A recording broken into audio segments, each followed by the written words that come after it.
और यहां पर योगी आदित्यनाथ उत्तर प्रदेश के मुख्यमंत्री मौजूद। और इस वक्त जो बड़ी जानकारी आ रही है उसके मुताबिक संगम नोज पर प्रधानमंत्री को आप देख पा रहे हैं। साधु संतों ने उनका स्वागत किया, गंगा में पूजन करते हुए प्रधानमंत्री को यहां देख पा रहे हैं। ये गंगा पूजन की तस्वीर। और इस बार प्रयागराज में भव्य तैयारियां हैं।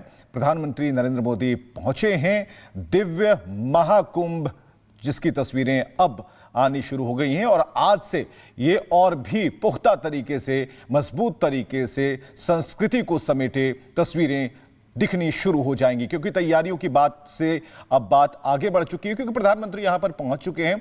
और मिशन महाकुंभ में नरेंद्र मोदी और योगी आदित्यनाथ की जो ये जोड़ी है ये यहां पर आप देख पाएंगे। सबसे बड़ी है बात कि यहां पर साधु संतों की जो एक भीड़ है वो सिर्फ भीड़ नहीं बल्कि संस्कृति को बताने और जताने का एक माध्यम भी है।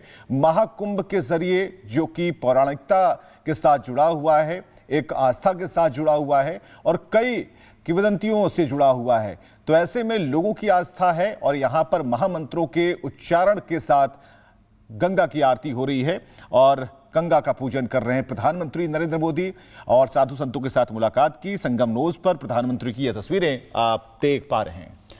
बिल्कुल, आपको बता दें कि पीएम मोदी पवित्र त्रिवेणी के तट पर कुंभ कलश की स्थापना करने वाले, उसी के दौरान की ये तस्वीरें सामने आ रही हैं। इसके पहले प्रधानमंत्री नरेंद्र मोदी ने साधु संतों से मुलाकात भी की है और विश्व के सबसे बड़े आध्यात्मिक जन समागम के सकुशल आयोजन के लिए वो त्रिवेणी पूजन के दौरान कुंभाभिषेकम में भी शिरकत करेंगे। इसकी तस्वीरें भी हम आपको दिखा रहे हैं। और पवित्र त्रिवेणी के तट पर ये कुंभ कलश की स्थापना भी की जाएगी, जिसकी तैयारियां शुरू हो चुकी हैं। प्रयागराज मेला प्राधिकरण ने मोतियों से जड़ित कुंभ कलश बनवाया है, जो यहाँ पर सुसज्जित किया गया है। अष्ट धातु से ये बना है और अमृत रूपी कलश बनाने के लिए आम का पत्ता, नारियल इसे रखा जाएगा, क्योंकि जब जब कुंभ की बात होती है तो कुंभ का उदय कैसे हुआ, कुंभ क्यों हर 12 साल में लगता है, इस बात का जिक्र होता है। और समुद्र मंथन से लेकर के अमृत कलश निकलने तक की जो कहानी है उसका वर्णन भी होता है। और यही वजह है कि इसमें आम के पत्ते और नारियल को रखा जाएगा, सप्त मृत्तिका भी इसमें रखी जाएगी और इस तरीके से ये जो समागम है वो होगा। और प्रधानमंत्री जब यहाँ पर पहुंचे हैं तो इसी के साथ 167 परियोजनाओं की सौगात भी देंगे और बुनियादी ढांचे में सुधार के लिए भी प्रमुख विकास परियोजनाओं की शुरुआत भी करेंगे। बदलने का प्रयास किया पंडित जवाहरलाल जी नेहरू जब प्रधानमंत्री थे तो लगभग 17 बार संविधान में बदलाव किया गया। श्रीमती इंदिरा गांधी जी के समय पर लगभग 28 बार संविधान में बदलाव किया गया। श्री राजीव गांधी के समय पर लगभग 10 बार संविधान में बदलाव किया गया। मनमोहन सिंह जी के समय लगभग 7 बार संविधान में बदलाव किया गया। कांग्रेस सरकारों द्वारा किए गए अधिकांश संवैधानिक संशोधन या तो विरोधियों और आलोचकों को चुप कराने के लिए किए गए या तो गलत नीतियों को लागू करने के लिए किए गए। अध्यक्ष महोदय, आप पहले संविधान संशोधन को ही ले लीजिए। आप पहले संविधान संशोधन को ही ले लीजिए। साल 1950 में प्रेस में कांग्रेस सरकार की गलत नीतियों की आलोचना हो रही थी। हमारे प्रेस के मित्र भी सुन रहे होंगे। ऐसे में तब की कांग्रेस की सरकार ने आरएसएस के साप्ताहिक प्रकाशन ऑर्गेनाइजर और मद्रास से निकलने वाली पत्रिका क्रॉस रोड्स को प्रतिबंधित कर दिया और इसका विरोध करते हुए ऑर्गेनाइजर के संपादक श्री के.आर. मलकानी ने लिखा था, I would like to quote, to threaten the liberty of the press, to threaten the liberty of the press for the sole offense of the non-conformity to official view may be a handy tool for tyrants, but only a crippling curtailment of the civil liberty in a free democracy. A government can always learn more bona fide criticism of the independent thinking citizen than the fulsome flattery of the sultans. sultans का मतलब क्या होता है? अखिल अध्यक्ष महोदय, मलकानी जी और RSS ने, राष्ट्रीय स्वयंसेवक संघ ने सरकार के आदेश को सुप्रीम कोर्ट में चुनौती दी और सुप्रीम कोर्ट ने सेंसरशिप आदेश को रद्द कर दिया और सरकार के निर्णय को असंवैधानिक घोषित कर दिया था।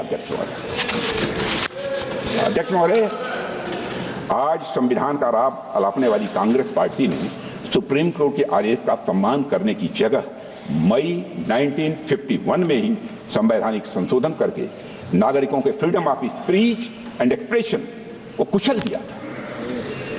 देश में पहला आम चुनाव भी नहीं हुआ था, कांग्रेस के पास कोई जनादेश भी नहीं था, लेकिन हड़बड़ी में पहला संविधान संशोधन कर दिया गया जिससे आलोचकों को चुप किया जा सके और अभिव्यक्ति की आजादी को कुचला जा सके।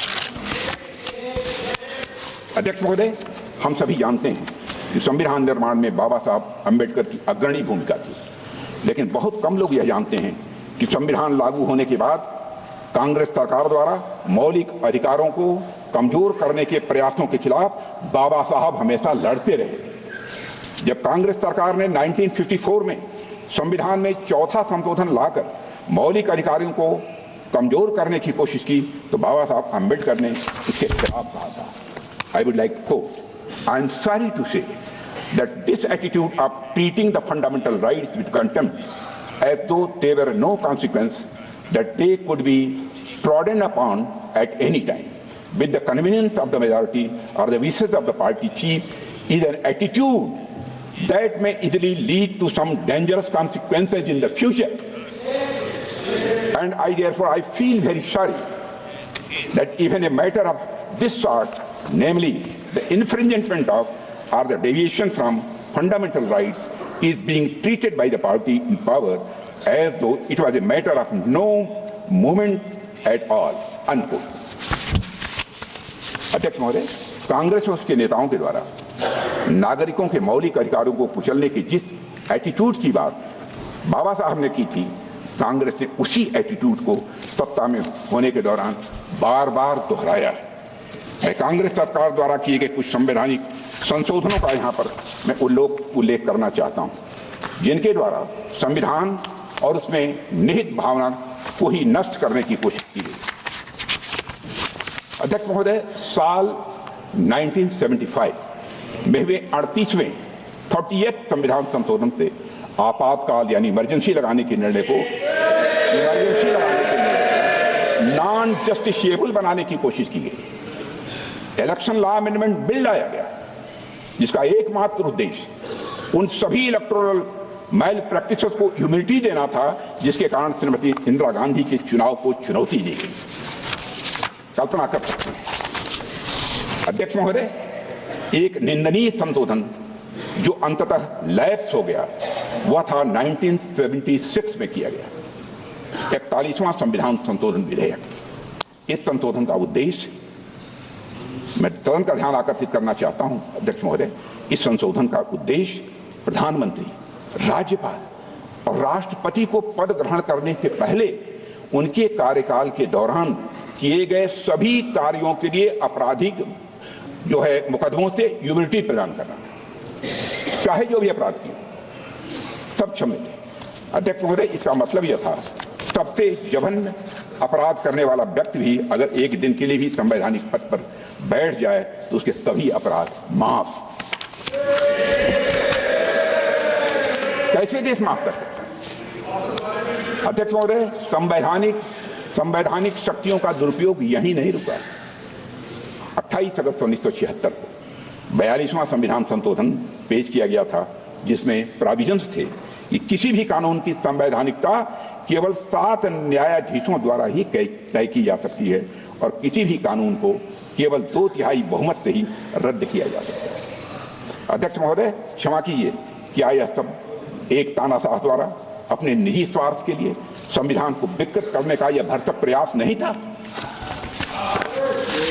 अध्यक्ष महोदय, बेसिक स्ट्रक्चर के सिद्धांत को नकारने के लिए 42वें संविधान संशोधन के द्वारा यह प्राविधान किया गया था कि आर्टिकल 368 के तहत किया गया प्रत्येक संवैधानिक संशोधन यह वैध होगा। जैसा कि आप जानते हैं कि आर्टिकल 368 के माध्यम से संविधान में संशोधन की व्यवस्था की गई है और संविधान में लोकसभा का कार्यकाल भी बढ़ाकर 6 साल कर दिया गया। अध्यक्ष महोदय, क्या यह पूरे संविधान को एक तानाशाह के उद्देश्यों की पूर्ति का एक माध्यम मात्र बनाने का यह षड्यंत्र नहीं था? क्या यह